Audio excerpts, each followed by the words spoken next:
Banjir besar yang melanda Bali mengejutkan warganya. Sejumlah warga menyebut baru kali ini banjir besar mereka rasakan.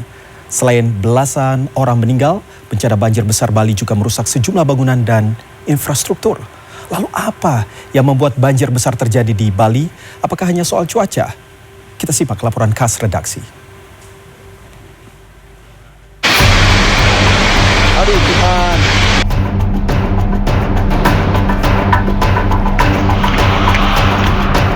Ada pohon pun saya pegang, saya bergantungan selama 3 jam.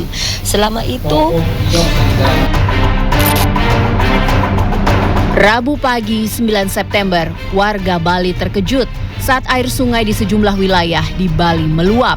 Air dengan deras masuk ke permukiman warga, bahkan sejumlah bangunan di sekitar sungai ambruk tergerus banjir.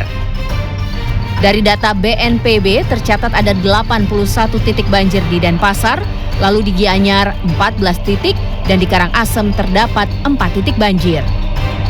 Tidak hanya merusak bangunan, banjir juga menelan korban tewas.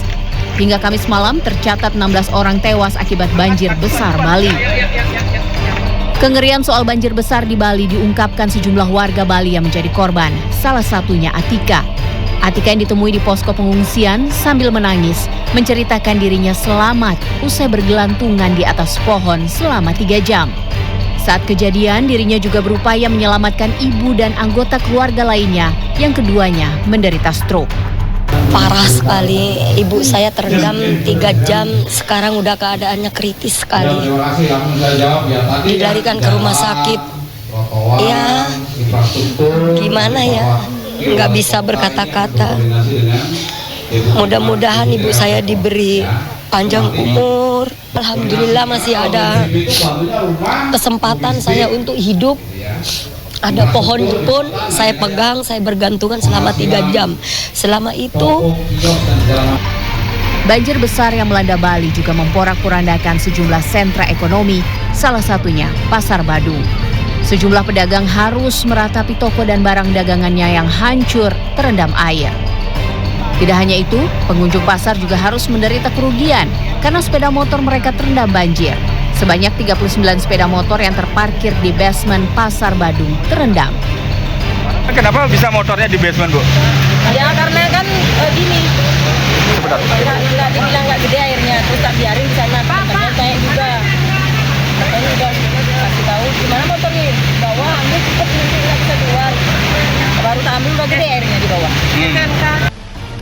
Dari keterangan sejumlah warga bahwa mereka juga tidak menyangka banjir besar bakal melanda, memicu pertanyaan, bagaimana Bali yang tidak pernah terkena banjir besar kini melanda? Pada Selasa hingga Rabu memang hujan deras mengguyur Bali akibat dampak dari badai Moresby dan Kelvin.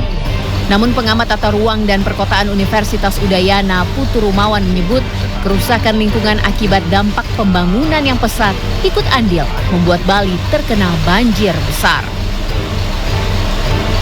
Kalau Denpasar bukan padat tapi sudah tersesak, terdesak gitu. Sehingga dengan demikian pergantian atau perubahan fungsi lahan dan kepemilikan lahan sangat masif terjadi di Denpasar pada akhir-akhir ini.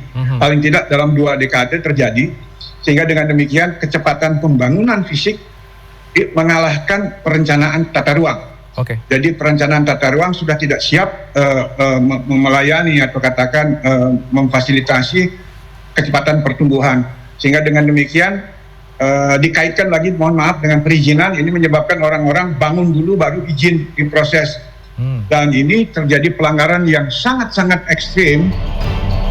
Anggota DPR Inyoman Parta menyebut kemudahan investasi di Bali bak pisau bermata dua.